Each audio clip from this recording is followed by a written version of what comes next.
Hindi! Hindi mo pwedeng gawin yan ngayon. Not now. Ang boses na yon, kahit pabulong, ay tumagos sa makapal na pinto ng bridal suite. Boses ni Richard, ang lalaking pakakasalan ko sa loob lang ng 1 oras. Natigilan si Catherine sa harap ng salamin. Ang bigat ng kanyang wedding gown na kanina lang ay parang yakap ng isang pangarap. Ngayon ay tila isang malaking hawla. Para siyang hiningal. Ang bawat burda at perlas sa damit ay biglang naging napakabigat kasabay ng pagbigat ng kanyang dibdib. Sino ang kausap niya? Anong hindi pwedeng gawin ngayon?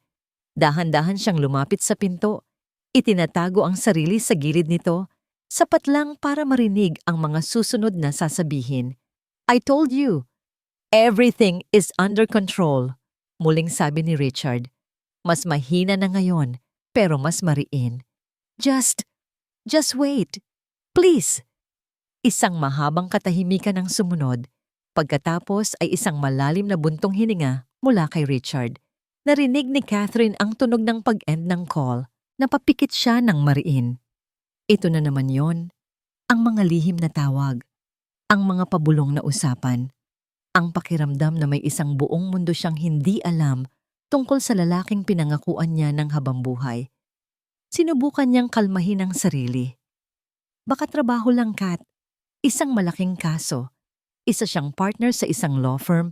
Normal lang yon. Pero may iba. May mali. Bumukas ang pinto at pumasok si Richard. Isang pekeng ngiti ang agad na sumilay sa kanyang mga labi nang makita siya.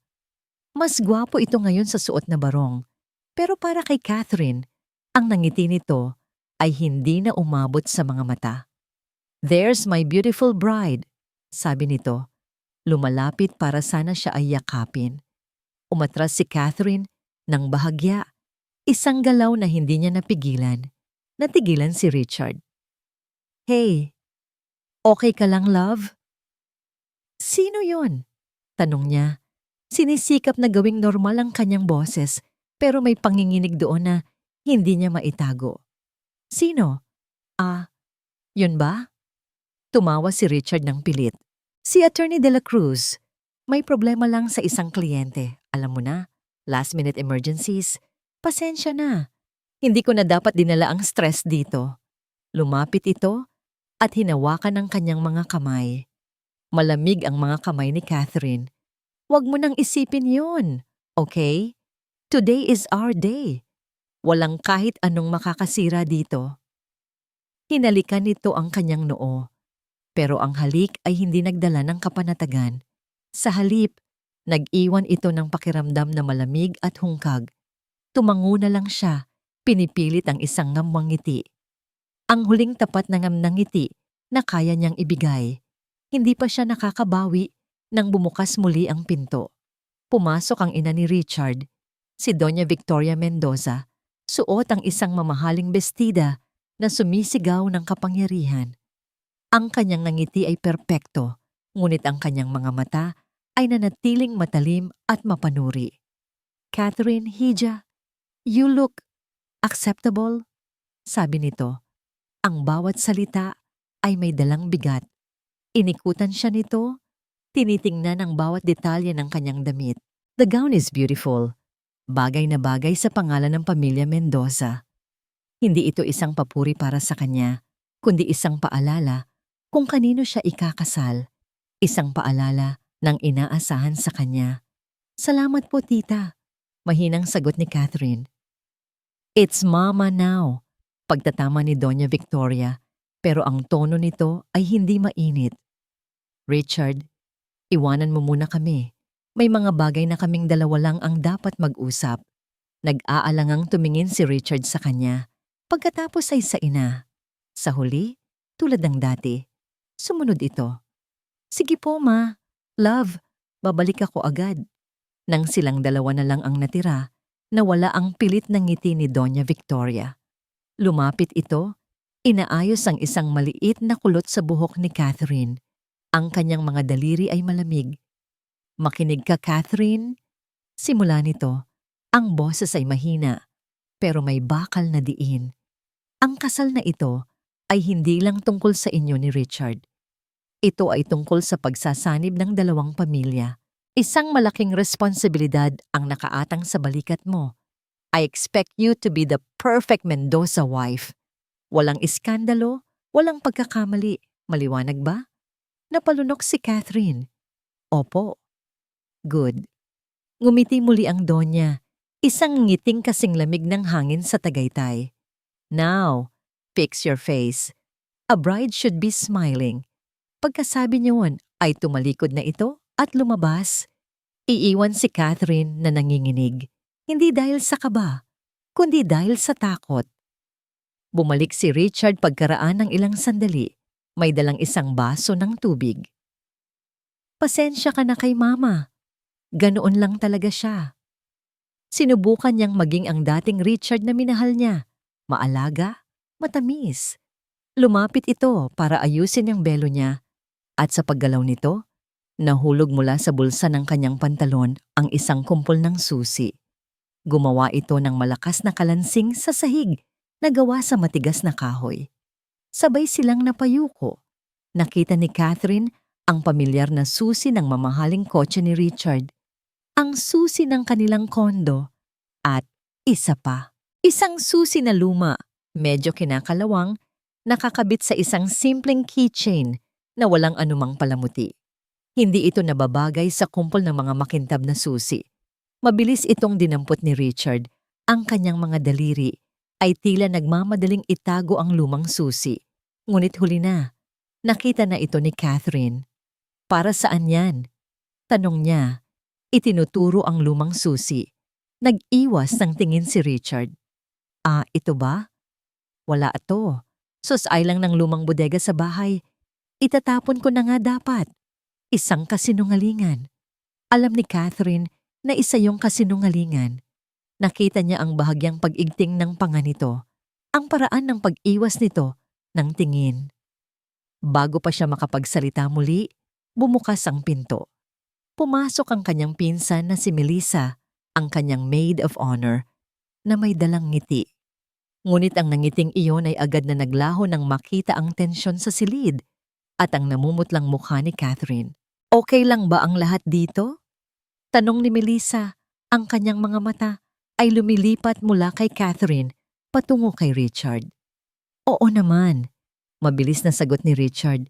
Ipinapasok ang mga susi sa kanyang bulsa. Nire-remind ko lang ang aking bride kung gaano siya kaganda. Sige na, love. Mag-ready ka na. See you at the altar. Hinalikan nito ang kanyang pisngi at mabilis na lumabas. Naiwan silang dalawa ni Melissa. Tinitigan siya ni Melissa. Ang kanyang mga mata ay puno ng pag-aalala. Kat, anong nangyari? Napabuntong hininga si Catherine. Pakiramdam niya ay sasabog na siya. Ang lahat ng maliliit na piraso ng pagdududa, ang tawag, ang mga salita ni Doña Victoria, ang lumang susi, ay nagsasama-sama sa kanyang isipan, bumubuo ng isang larawang ayaw niyang makita. Yumuko si Melissa at may dinampot sa sahig, isang bagay na hindi napansin ni Richard sa kanyang pagmamadali. Ang lumang kinakalawang na susi. Nalaglag pala ito. Inabot ito ni Melissa sa kanya. Tinitigan ni Catherine ang susi sa kanyang palad. Malamig, mabigat. Tila may dalang sariling mga lihim. Tumingin si Melissa sa kanya. Ang kanyang mukha ay seryoso. Ang kanyang boses ay halos isang bulong. Catherine, may isang bagay na sa tingin ko ay kailangan mong malaman. Tinaas ni Catherine ang kanyang tingin. Ang kanyang puso ay kumakabog ng malakas. May kinalaman ito. Sabi ni Melissa, ang kanyang mga mata ay nakatutok sa susi. Sa lumang kotseng yon. Nakatitig si Catherine sa susi na nasa palad ni Melissa. Isang maliit na piraso ng metal, pero sa mga sandaling iyon, tila ito ang pinakamabigat na bagay sa buong mundo. Anong tungkol sa kotse? Nanginginig na tanong ni Catherine.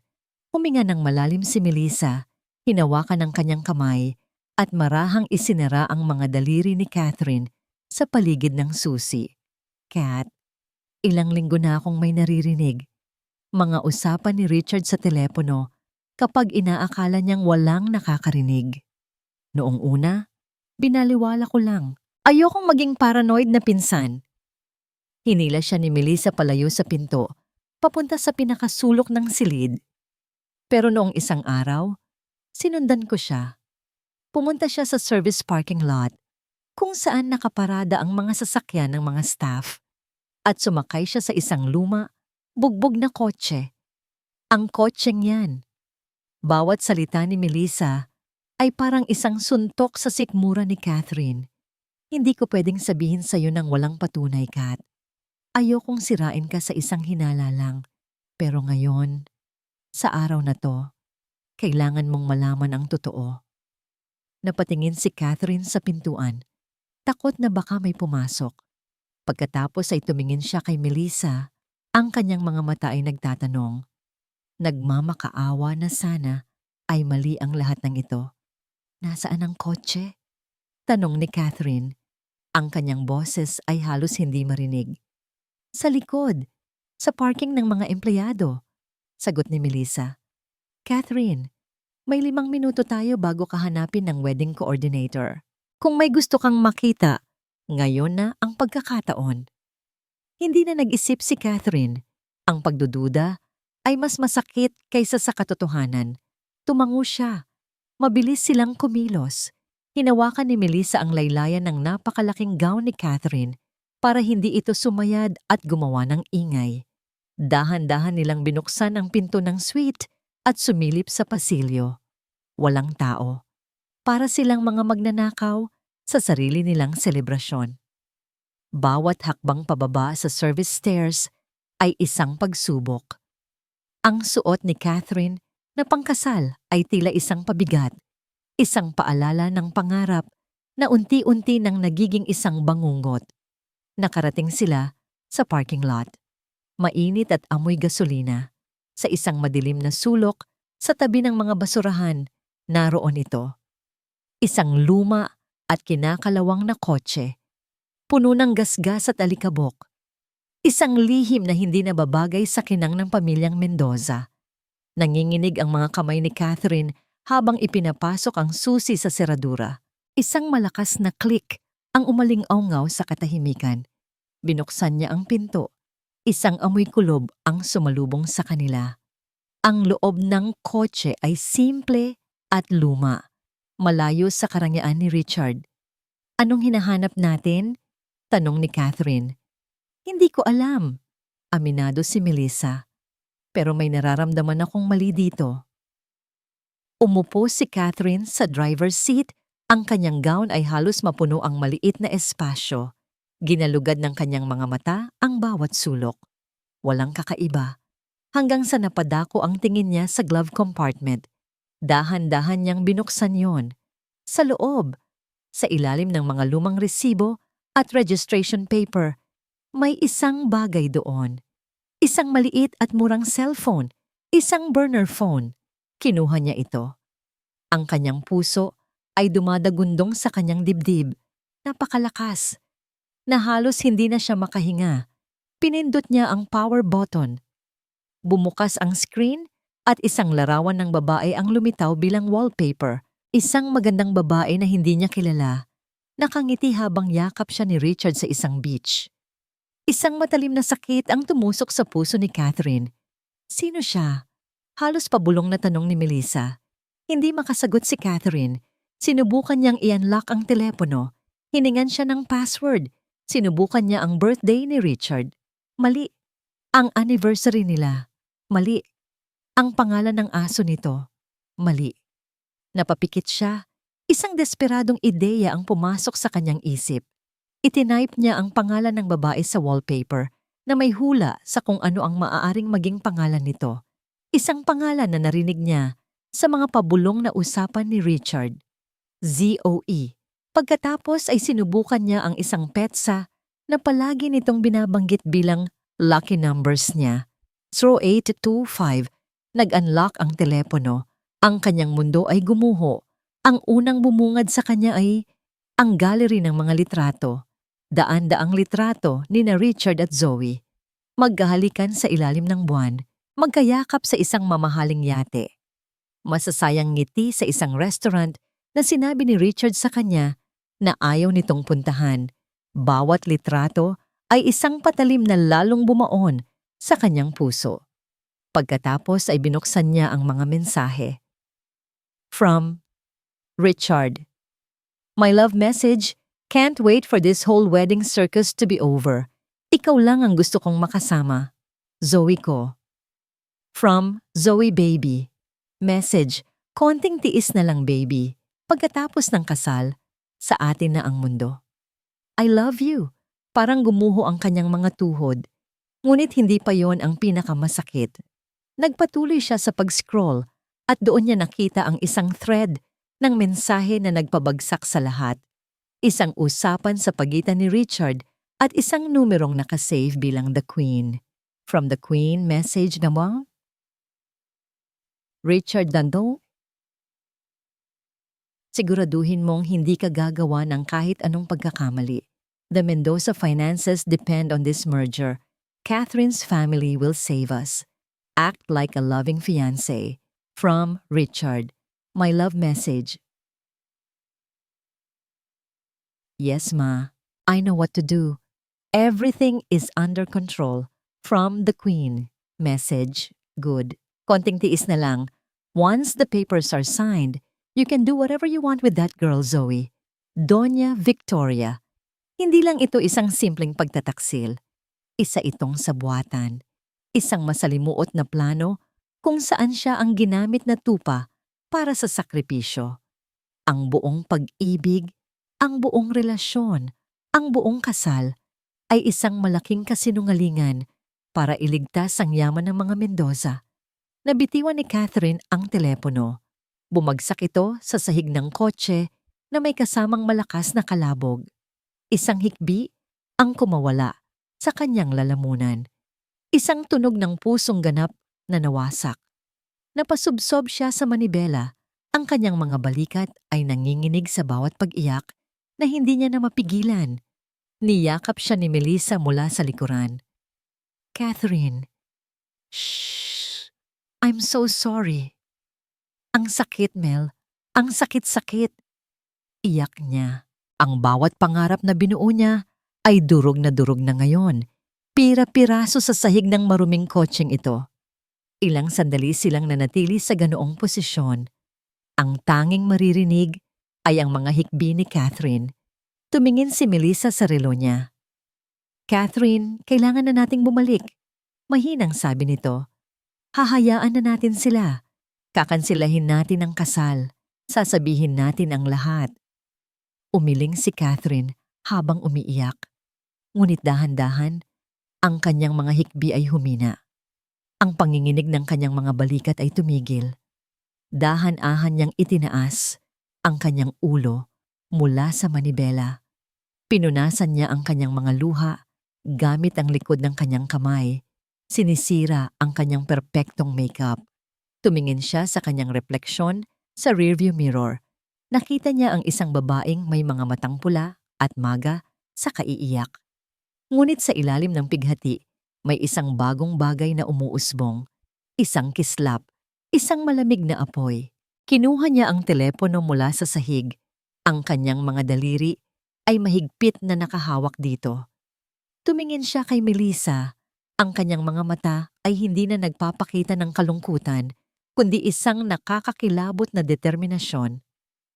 Hindi, sabi niya. Ang kanyang boses ay kalmado ngunit puno ng lamig. Anong hindi? Naguguluhang tanong ni Melissa. Hindi natin kakansilahin ang kasal, sabi ni Catherine. Ang kanyang tingin ay matalim. Itutuloy natin ito. Hindi natin kakansilahin ang kasal. Ulit ni Catherine, ang bawat salita ay matatag at walang bahid ng pag-aalinlangan. Itutuloy natin ito. Napatitig si Melissa sa kanya, hindi makapaniwala. Cat, nababaliw ka na ba? Narinig mo ba ang sarili mo? Pagkatapos ng lahat ng ito, pakakasalan mo pa rin siya? Umiling si Catherine. Isang malamig na ngiti ang sumilay sa kanyang mga labi. Isang ngiti na hindi kailanman nakita ni Melissa sa kanya. Hindi ako magpapakasal sa kanya, Mel. Bibigyan ko lang sila ng palabas na hinding-hindi nila malilimutan. Dinampot niya ang burner phone mula sa sahig. Hinawakan niya ito na parang isang sandata. Gusto nila ng isang malaking kasalan, isang pagsasanib ng pamilya, isang palabas para sa buong alta sosyedad. Ibibigay ko sa kanila, pero sa sarili kong mga tuntunin. Sa wakas ay naunawaan ni Melissa ang tumatakbo sa isip ng kanyang pinsan. Ang sakit ay hindi nawala.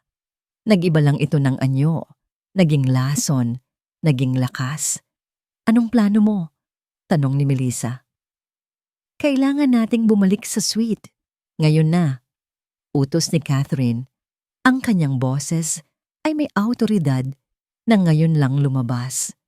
Muli, maingat silang bumalik sa bridal suite. Sa pagkakataong ito, hindi na sila gumagalaw na parang mga biktima. Gumagalaw sila na parang mga sundalong may misyon. Pagkasara ng pinto, agad na inilabas ni Melissa ang kanyang laptop. Ano ang una nating gagawin? Kopyahin mo lahat, sabi ni Catherine. Iniaabot ang burner phone. Lahat ng litrato, lahat ng mensahe, lalo na yung galing sa The Queen. I-screenshot mo. Gusto kong makita ng lahat ang bawat salita ng kanilang kasinungalingan. Mabilis na kumilos si Melissa. Ang tanging maririnig sa silid ay ang pag-click ng kanyang keyboard at ang mahihinang tunog ng kanilang paghinga. Si Catherine ay nakatayo sa kanyang tabi, parang isang general na nagbabantay sa kanyang plano. Hindi na siya umiiyak. Ang mga luha ay napalitan na ng isang malamig na apoy sa kanyang mga mata. Isang folder, pinangalanan itong Ang Katotohanan. Nang mailipat na ang lahat ng ebidensya sa isang USB, humarap si Catherine kay Melissa. Mel, ikaw ang maid of honor ko. Alam mo ang schedule. Nasaan ang AVP na ipapalabas dapat sa reception? Nasa video technician na. Yung video ng mga travel ninyo. Sagot ni Melissa. Perpekto. Tumayo si Catherine at lumapit sa kanyang bag. Kumuha siya ng isang makapal na sobre na puno ng pera. Ang perang nakalaan sana para sa mga wedding supplier. Inabot niya ito kay Melissa kasama ang USB. Hanapin mo ang video technician. Sabihin mo may last-minute change of plans. Isang sorpresa mula sa bride. Ibigay mo itong USB at sabihin mong ito ang ipapalabas niya. Ito. Idiniin ni Catherine ang sobre sa kamay ni Melissa ay para masigurado niyang walang sino man ang makakaalam at susundin niya ang utos ko. Nag-aalangan si Melissa. Kat, sigurado ka ba dito? This will be a huge scandal. Tumingin si Catherine sa salamin. Ang babaeng nakatingin pabalik ay hindi na ang babaeng kinakabahan kanina. Ang kanyang mukha ay kalmado. Ang kanyang mga mata ay matalim. Sila ang gumawa ng iskandalo, Mel. Ako lang ang maglalabas nito sa liwanag, sabi niya. They humiliated me in private. I will expose them in public. Sige na, wala na tayong oras. Tumango si Melissa, puno ng determinasyon. Inayos niya ang sarili at lumabas ng silid na may isang misyon. Naiwang mag-isa, hinarap muli ni Catherine ang salamin. Kumuha siya ng makeup remover at maingat na inalis ang mga bakas ng kanyang mga luha. Muli siyang naglagay ng concealer, ng foundation, ng blush on. Bawat galaw ay tiyak at walang pag-aalinlangan. Hindi na ito para magpaganda. Ito ang kanyang paghahanda para sa isang digmaan. Kinuha niya ang kanyang pulang lipstick. Habang inilalapat niya ito sa kanyang mga labi, hindi niya maiwasang isipin ang lahat ng mga halik na ibinahagi nila ni Richard. Bawat isa ay isang kasinungalingan. Nang matapos siya, tinitigan niya ang kanyang refleksyon. Isang perpekteng nobya, isang ngiti na perpekto, isang pusong basag na ngayon ay matigas na parang bato. Bumalik si Melissa pagkaraan ng ilang minuto, humihingal ng bahagya. Okay na, nakausap ko na siya. Nagulat siya sa laki ng tip, pero nangako siyang gagawin niya. Isang pakiramdam ng tagumpay. Kahit maliit ang dumaan kay Catherine. Ang unang bahagi ng plano ay tapos na. Salamat, Mel, sabi ni Catherine, hinawakan ang kamay ng kanyang pinsan. Hindi ko ito magagawa kung wala ka. Hanggang sa huli, Kat, kasama mo ako. Sakto namang may kumatok sa pinto. Isang katok na malambing at pamilyar. Love? M.U. Em sang sang chưa?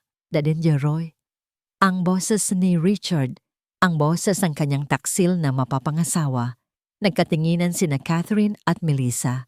Huminga ng malalim si Catherine, pinakalma ang kanyang sarili at isinuot ang pinakamatamis ng ngiti na kaya niyang pekehin.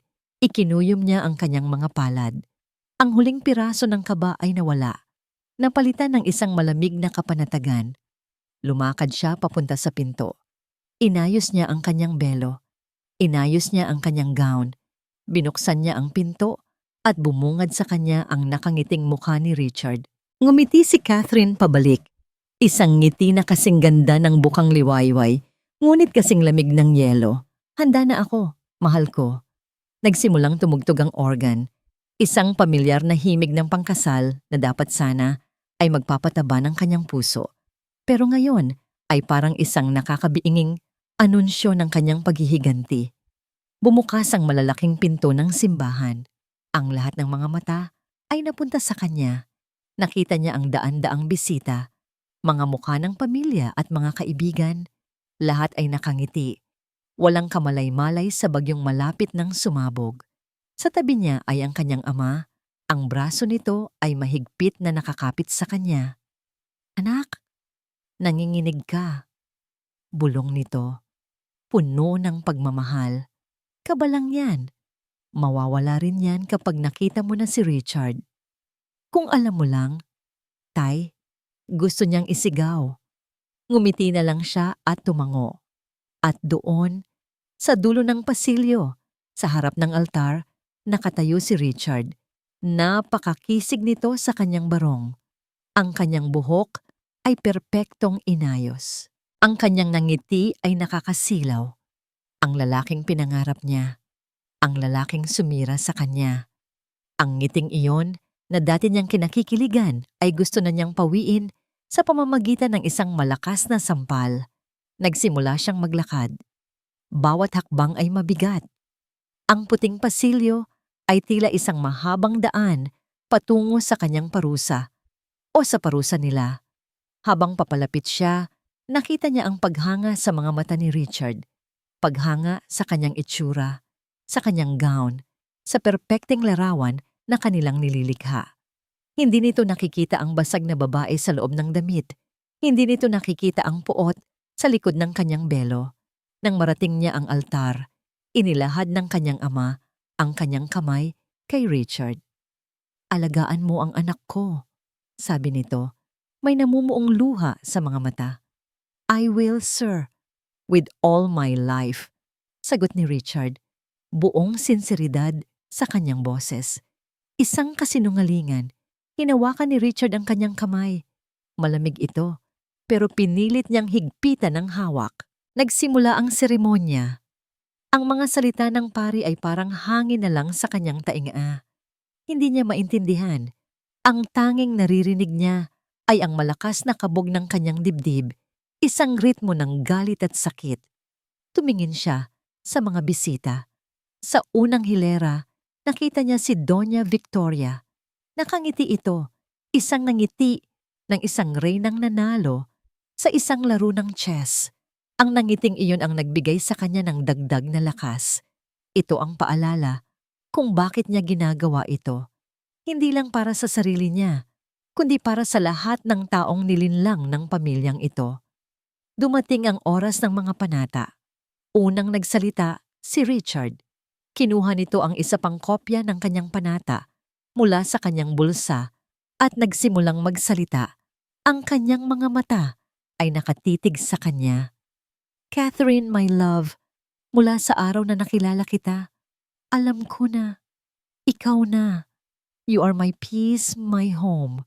I promise to be faithful to you, to honor you, to love you unconditionally, in sickness and in health, for richer or for poorer, till death do us part. Ang bawat salita ay isang kabalintunaan. Ang bawat pangako ay isang lason. Kinuyom ni Catherine ang kanyang kamao sa likod ng kanyang buke para pigilan ang sarili niyang panginginig. Ngayon, siya naman. Nanginginig ang kanyang mga kamay habang inaabot sa kanya ni Melissa ang kopya ng kanyang panata. Tumingin siya sa mga salitang isinulat niya noong mga panahong naniniwala pa siya. Huminga siya ng malalim at tumingin ng diretso sa mga mata ni Richard. Richard! Simula niya, ang kanyang boses ay bahagyang nanginginig. Isang panginginig na aakalain ng lahat na dala ng emosyon. You came into my life and you changed everything. Totoo yan, isip niya. Sinira mo ang lahat. I promise to give you what you deserve. Pagpapatuloy niya, idinidiin ang bawat salita. To be by your side in moments of triumph and in moments of failure, I promise to cherish our memories. Ang mga salitang iyon ay may dalang dobleng kahulugan na siya lang ang nakakaalam. Pagkatapos ay ang mga singsing. Isinuot ni Richard ang singsing sa kanyang daliri. Malamig, parang isang posas. Isinuot niya ang singsing sa daliri nito, parang paglalagay ng marka sa isang hayop na dadalhin sa katayan. I now pronounce you, husband and wife, deklara ng pari. You may now kiss the bride. Humarap sa kanya si Richard. Tinaas nito ang kanyang belo. Ang kanyang mga mata ay kumikinang sa tagumpay. Dahan-dahan itong yumuko para halikan siya. Ito na, ang selyo ng kanilang kasinungalingan. Ipinikit ni Catherine ang kanyang mga mata at hinintay ang pagdampi ng mga labi nito. Walang kilig, walang init. Isang dampi lang ng mga labi ng isang estranghero. Isang taksil. Nang maghiwalay sila, isang malakas na palakpakan at sigawan ang pumuno sa simbahan. Itinaas ni Richard ang kanilang magkahawak na kamay, isang senyas ng tagumpay. Ngumiti si Catherine sa mga bisita, ang pinakamalaki at pinakamaliwanag na ngiti na kaya niyang ibigay. Pero sa loob-loob niya, isang malamig na boses ang nagsasalita. Tapos na ang seremonya. Ngayon, sisimulan ko na ang totoong palabas. Mula sa kanyang mesa na estratehikong nakapwesto sa gitna ng bulwagan, pinagmasdan ni Doña Victoria Mendoza ang kabuuan ng reception. Ang lahat ay perpekto. Ang mga bulaklak ay sariwa, ang mga bisita ay elegante, at ang champagne ay dumadaloy na parang ilog. Isang tagumpay. Humingop siya mula sa kanyang kopita. Isang maliit at kontentong ngiti ang naglalaro sa kanyang mga labi. Tiningnan niya ang bagong kasal na abala sa pagbati sa mga bisita. Si Richard, ang kanyang anak, ay ginagampanan ng papel nito ng mahusay, ang mapagmahal na asawa, ang masayang lalaki. At si Catherine, napailing ng bahagya si Doña Victoria. Tingnan mo nga naman ang batang yan. Ngumingiti na parang nanalo sa loto. Ang kanyang muka ay puno ng saya at pag-ibig. Isang inosenteng tupa na walang kamalay-malay na siya ang sakripisyo para mailigtas ang buong kawan. Kawawang bata, isip ni Doña Victoria, walang bahid ng awa. Pero kailangan ito. Naalala niya ang isang gabi, ilang buwan na ang nakalipas, nang ipatawag niya si Richard sa kanyang opisina. Nakita niya ang pag-aalinlangan sa mga mata ng kanyang anak. Ma, hindi ko yata kayang ituloy ito, sabi noon ni Richard. Mahal ko si Zoe. Ang pag-ibig ay hindi magbabayad sa ating mga utang, malamig na sagot ni Doña Victoria. Inilapag niya sa mesa ang isang folder na naglalaman ng kanilang tunay na katayuang pampinansyal, mga papeles na nagpapakita kung gaano kalapit sa pagbagsak ang Imperyong Mendoza. Ang pamilya ni Catherine ang solusyon, Richard. Ang kanilang kumpanya. Ito lang ang paraan, sabi niya. Pagkatapos ay inabot niya rito ang isang maliit na kahon. Ito. Gamitin mo to para kay Zoe. Maging matalino ka. Huwag kang mag-iiwan ng bakas. ang burner phone. Siya ang nagplano ng lahat. Ang kanyang atensyon ay bumalik sa kasalukuyan ng isang matandang lalaki, si Don Alfonso, isa sa mga kasosyo nila sa negosyo, ang lumapit sa kanyang mesa.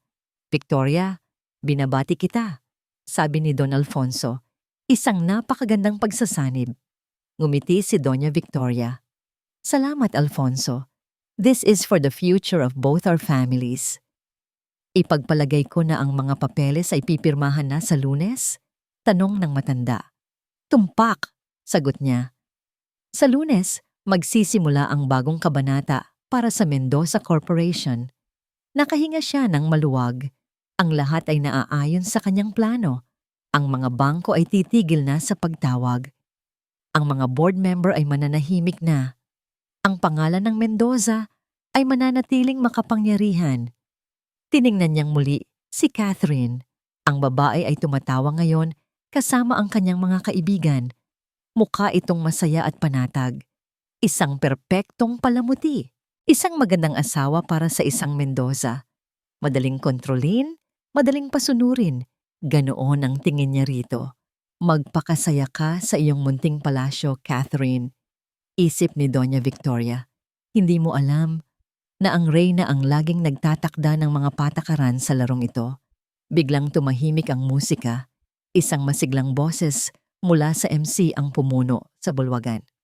"Ladies and gentlemen, can I have your attention please?" sabi ng MC.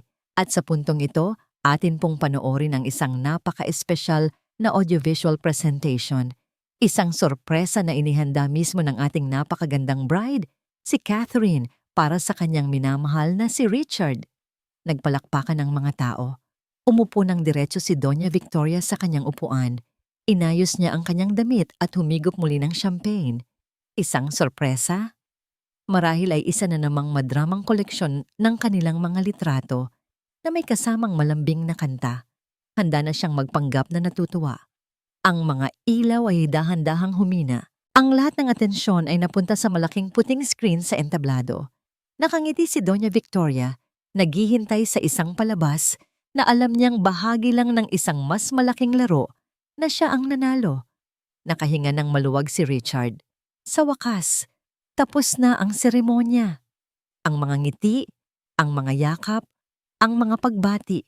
Isang mahabang pag-arte na sa wakas ay natapos na. Ngayon, party na lang. Konting oras na lang at matatapos na ang lahat ng ito. Sa Lunes, pipirmahan na ang mga papeles. Ligtas na ang pamilya. Ligtas na siya. Inakbayan niya si Catherine habang papalapit sila sa kanilang engranding mesa. "Okay ka lang, love?" bulong niya. "Kanina ka patahimik." "Pagod lang siguro," sagot ni Catherine, isang ngiting hindi umabot sa kanyang mga mata. May kakaiba sa kanya, isang lamig na hindi niya naramdaman noon. Noong una, inisip niyang dahil lang ito sa kaba. Pero ngayon, sa reception, ang lamig na yon ay mas nararamdaman niya. Tila may isang pader na salamin sa pagitan nila. Nakikita niya ito pero hindi niya mahawakan. Baka dahil lang sa stress, sabi niya sa sarili. Matatapos din ito. Dumating ang oras ng pagputol ng cake. Isang dambuhalang, puting cake na may 5 palapag. Magkahawak kamay nilang pinutol ito habang kumukuha ng litrato ang mga photographer. Pagkatapos, bilang isang sweet na gesture, kumuha si Richard ng isang maliit na piraso ng icing gamit ang kanyang daliri at marahang ipinahid sa dulo ng ilong ni Catherine. Nagtawanan ang mga bisita. Isang eksenang perpekto para sa mga kamera. Ngumiti si Catherine, pero ang nangiting iyon ay kakaiba. Kumuha rin ito ng icing at sa isang sandali, inakala ni Richard na gagantihan siya nito. Ngunit sa halip, kinuha nito ang isang tissue at simpleng pinunasan ng kanyang daliri. Walang laro, walang tawa. Isang simpleng, malamig na pagpunas, parang may kung anong malamig na gumapang sa kanyang likod. "Ladies and gentlemen," sigaw ng MC. "Atin pong panoorin ang isang sorpresang inihanda ng ating bride." Tumingin si Richard kay Catherine, nagpapanggap na nagulat. "May sorpresa ka pala ha?" Tumangulang ito. Ang mga mata ay nakatutok sa entablado. Humina ang mga ilaw. Inilagay ni Richard ang kanyang braso sa likod ng upuan ni Catherine, isang kilos ng isang mapagmahal na asawa. Ngunit naramdaman niya ang bahagyang pag-igting ng mga balikat nito.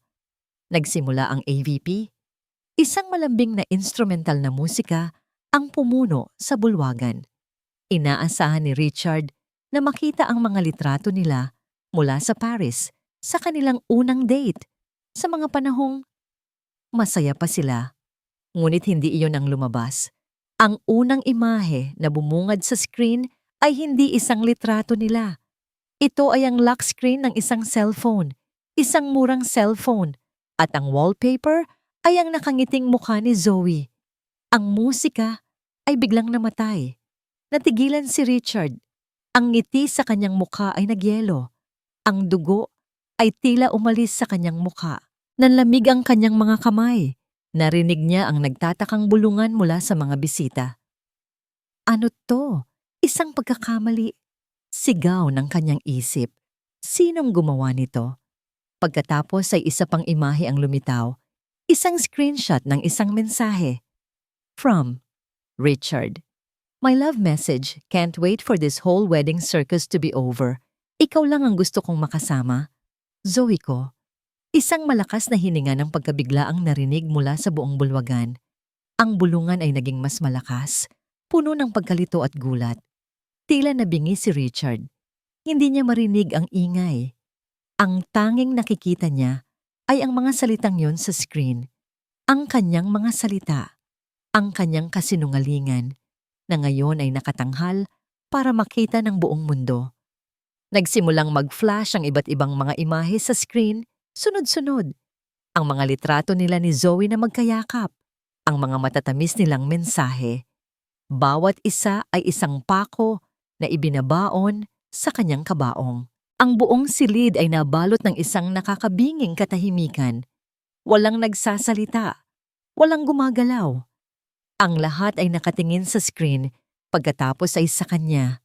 Dahan-dahan, napakabagal, na parang isang panaginip na ayaw niyang magising, ipiniling niya ang kanyang ulo. Tumingin siya sa babaeng katabi niya. Ang kanyang asawa. Hindi ito umiiyak. Hindi ito galit. Si Catherine ay nakatingin sa kanya at sa mga labi nito ay may isang ngiti. Isang ngatang ngiting kalmado, malamig, at ganap na nakakatakot. Ang katahimikan sa bulwagan ay napakabigat. Halos pisikal na maramdaman. Para itong isang kumot na bumalot sa lahat, sinasakal ang bawat paghinga. Nakatitig si Catherine kay Richard. Nakita niya ang bawat onsa ng kulay na nawawala sa mukha nito. Nakita niya ang pagkatulog, ang pagkalito, ang purong takot sa mga mata nito. At sa kauna-unahang pagkakataon sa buong araw, naramdaman niya ang isang bagay na totoo. Isang malamig na kasiyahan. Ang palabas sa screen ay hindi pa tapos. Pagkatapos ng mga litrato ni Zoe, isang bagong serye ng mga screenshot ang lumitaw. Ang usapan sa pagitan ni Richard at ng The Queen. From The Queen, Richard, siguraduhin mong hindi ka gagawa ng kahit anong pagkakamali. The Mendoza finances depend on this merger. Catherine's family will save us. Act like a loving fiancé. Isang kolektibong gasp ang umalingaw-ngaw sa buong silid. Mas malakas kaysa kanina. Hindi na ito simpleng kwento ng panloloko. Ito ay isang iskandalo ng buong angkan. Nakita ni Catherine ang paggalaw mula sa mesa ni Doña Victoria. Nakatayo ito ngayon, ang kanyang muka ay isang maskara ng galit at hindi paniniwala. Ang kanyang perpektong postura ay gumuho. Ang reyna ay natanggalan ng korona. Ang huling imahe na lumitaw sa screen ay isang close-up shot ng burner phone. Nakapatong sa dashboard ng luma at kinakalawang na kotse. Isang larawan na nagsasabi ng buong kwento nang walang kahit isang salita. Pagkatapos, ang screen ay naging itim. Ang katahimikan ay sinira ng tunog ng isang mikropono na binuksan. Isang mahinang feedback ang narinig bago ito naging malinaw. Dahan-dahang tumayo si Catherine mula sa kanyang upuan. Ang lahat ng mga mata na kanina'y nasa screen ay ngayon ay nakatuon sa kanya. Hawak niya ang isang wireless na mikropono na inabot sa kanya ni Melissa kanina pa. Lumakad siya papunta sa gitna ng entablado. Ang kanyang puting gown ay kumakaluskos sa bawat hakbang. Bawat hakbang ay may bigat, may layunin. Hindi na siya ang biktimang umiiyak sa loob ng isang kotse. Isa siyang hukom na maglalabas ng hatol. Huminga siya ng malalim at nagsalita. Ang kanyang boses ay kalmado, malinaw, at umalingaw-ngaw sa bawat sulok ng tahimik na bulwagan. Magandang gabi sa inyong lahat. Simula ni Iya, isang bahagyang ngiti ang nasa kanyang mga labi. Pasensya na kung ang sorpresang AVP ko ay hindi ang inaasahan ninyo. Walang mga matatamis na kanta, walang mga litrato mula sa Paris. Naglakad siya sa gilid ng entablado, mas malapit sa mesa ng mga Mendoza. Ang kanyang mga mata ay hindi bumibitiw sa kanila. Ang nakita ninyo, pagpapatuloy niya, ay ang katotohanan.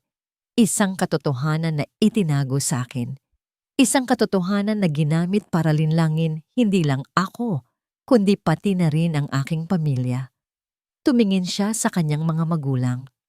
Nakita niya ang pagkalito at sakit sa kanilang mga mukha. Isang kirot ang dumaan sa kanyang puso, ngunit kailangan niyang tapusin ito. Akala ko, ngayong gabi, ipagdiriwang natin ang pagsasanib ng dalawang pusong nagmamahalan. Ngunit mali pala ako.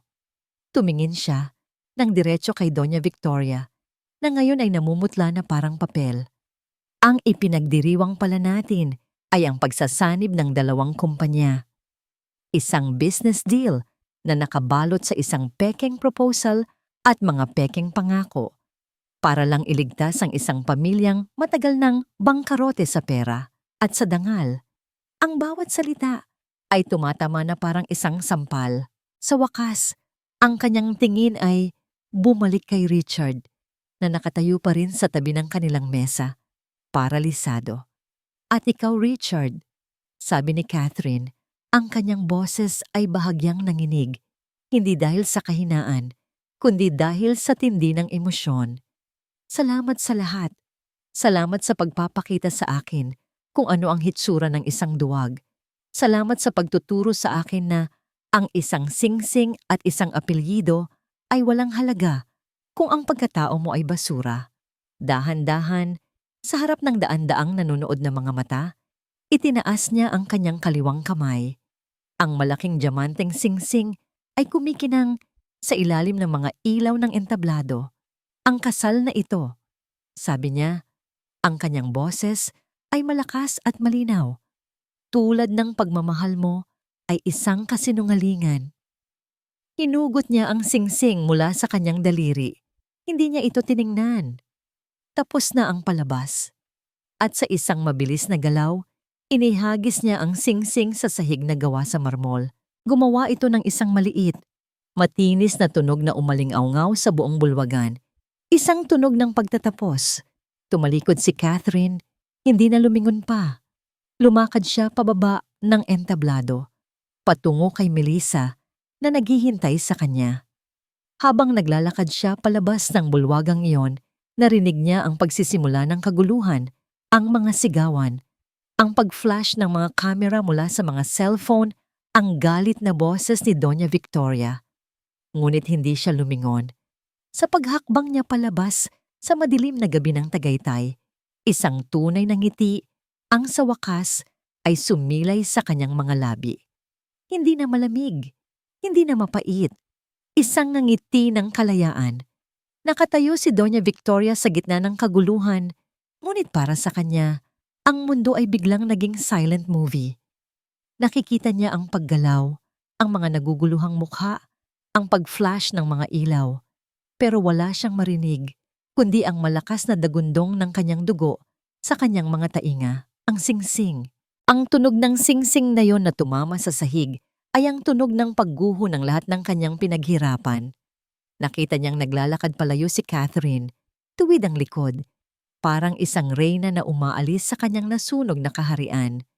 Walang bakas ng luha, walang bakas ng panghihinayang. Paano? Sigaw ng isip ni Doña Victoria. Paano nalaman ng isang simple at tahimik na babaeng tulad niya ang lahat? Pagkatapos, ang ingay ng mundo ay biglang bumalik. 10 beses na mas malakas. Doña Victoria, anong masasabi ninyo sa mga akusasyon? Totoo po bang bangkarote na ang Mendoza Corporation? Sino si Zoe?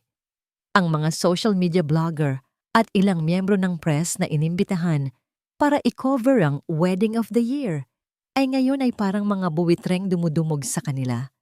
Ang mga kamera ng cellphone ay nakatutok sa kanilang mga mukha. Kinukunan ang bawat segundo ng kanilang kahihiyan. Security! Security! Sigaw ni Doña Victoria. Ang kanyang boses ay nagiging garalgal sa galit at gulat. Palabasin ang mga taong ito. Ngunit huli na ang lahat. Ang video ay kumakalat na. Ang iskandalo ay sumabog na. Tumingin siya sa kanyang anak. Si Richard ay nakatayo pa rin sa tabi ng mesa, nakayuko. Ang kanyang muka ay nakatago sa kanyang mga palad. Isang durog na figura. Isang talunang hari. Richard, do something! Sigaw niya rito. Ngunit hindi ito gumalaw. Hindi ito makagalaw. Ang mga bisita, ang mga kaibigan nila mula sa alta sosyedad ay isa-isang nagsimulang mag-alisan. Ang ilan ay may awa sa kanilang mga mukha. Ang karamihan ay may paghusga. Ang ilan ay nagbubulungan, nandidiri, nagmamadaling umalis para hindi madamay sa putik na bumabalot ngayon sa pangalan ng Mendoza. Ang mga mesang kanina'y puno ng tawanan ay ngayon ay mga abandonadong isla sa isang dagat ng kahihiyan. Biglang nag-vibrate ang telepono sa kanyang purse. Kinuha niya ito. Isang text message mula kay Don Alfonso. Message, Victoria, consider our deal off. My family will not be associated with this filth. Sunod-sunod na pumasok ang mga mensahe. Mula sa bangko nagtatanong tungkol sa kanilang mga loan. Mula sa ibang mga board member, humihingi ng isang emergency meeting. Bawat mensahe ay isang pako sa kabaong ng Mendoza Corporation. Ang pagsasanib na dapat sana'y magliligtas sa kanila, ang siya mismong nagbaon sa kanila sa pinakamalalim na hukay. Isang matinding galit ang pumuno kay Doña Victoria. Galit hindi kay Richard, kundi sa babaeng iyon. Ang babaeng minamaliit niya. Ang babaeng akala niya ay kaya niyang kontrolin. Matalino ang plano nito. Hindi lang nito sinira ang kasal. Sinira nito ang kanilang reputasyon. Sinira nito ang kanilang negosyo. Sinira nito ang kanilang kinabukasan sa loob lang ng 5 minuto. Sa gitna ng kaguluhan, isang bagay ang naging malinaw kay Doña Victoria. Hindi ito isang simpleng paghihiganti ng isang pusong sinaktan. Ito ay isang perpektong pagpatay, isang corporate assassination. At si Catherine ang berdugo. Napaupo siya sa pinakamalapit na upuan, ang kanyang mga tuhod ay nanghihina. Tumingin siya sa paligid ng magarbong bulwagan, ang mga bulaklak, ang mga pagkain, ang engranding cake. Ang lahat ng ito, ang milyon-milyong ginastos nila para sa isang perpektong palabas, ay ngayon ay mga monumento ng kanilang pinakamalaking pagkatalo. Kinuha niya ang kanyang telepono. Nanginginig ang kanyang mga daliri habang tinatype niya ang isang huling mensahe sa kanilang public relations head. Message, cancel everything. Prepare for war. Ngunit sa puso niya, alam niyang huli na ang lahat.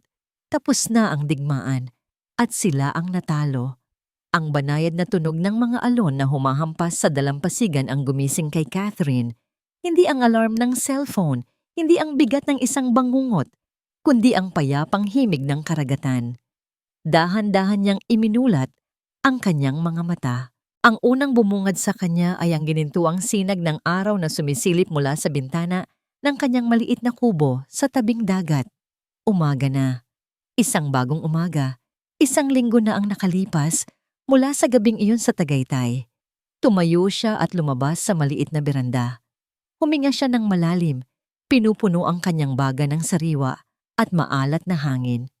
Sa malayo, nakita niya si Melissa na naglalakad sa dalampasigan, namumulot ng mga kabibe.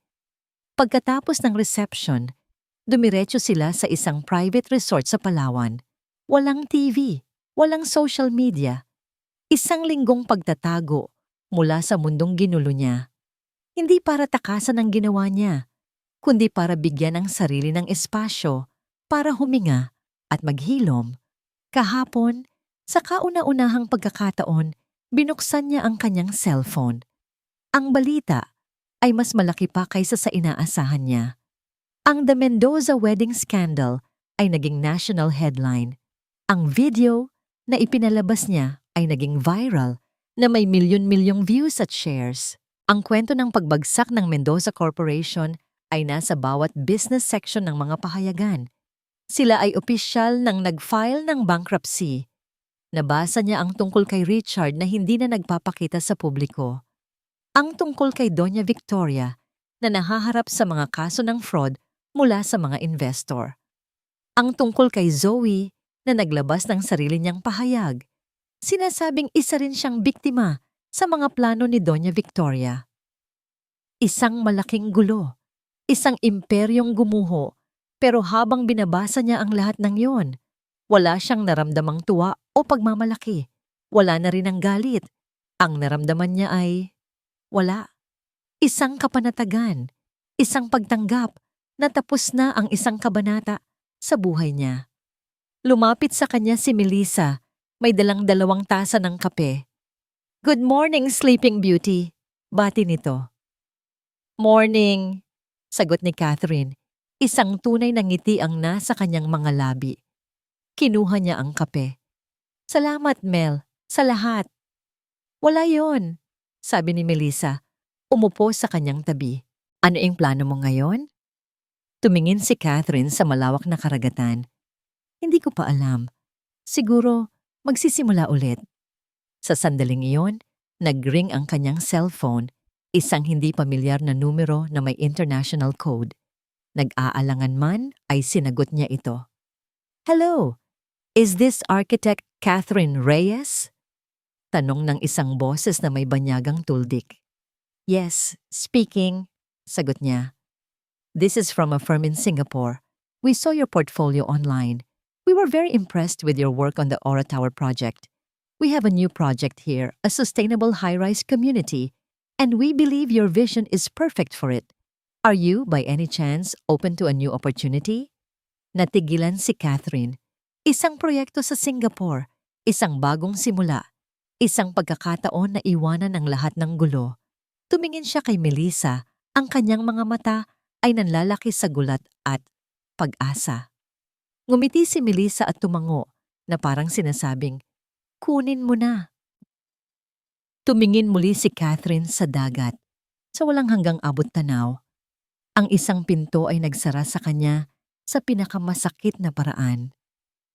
Ngunit ngayon, isang bagong pinto ang nagbubukas. Isang pinto na siya mismo ang pipiliin, hindi isang pinto na ipinilit sa kanya. "Yes," sabi niya sa telepono. Ang kanyang boses ay puno ng bagong tuklas na kumpiyansa.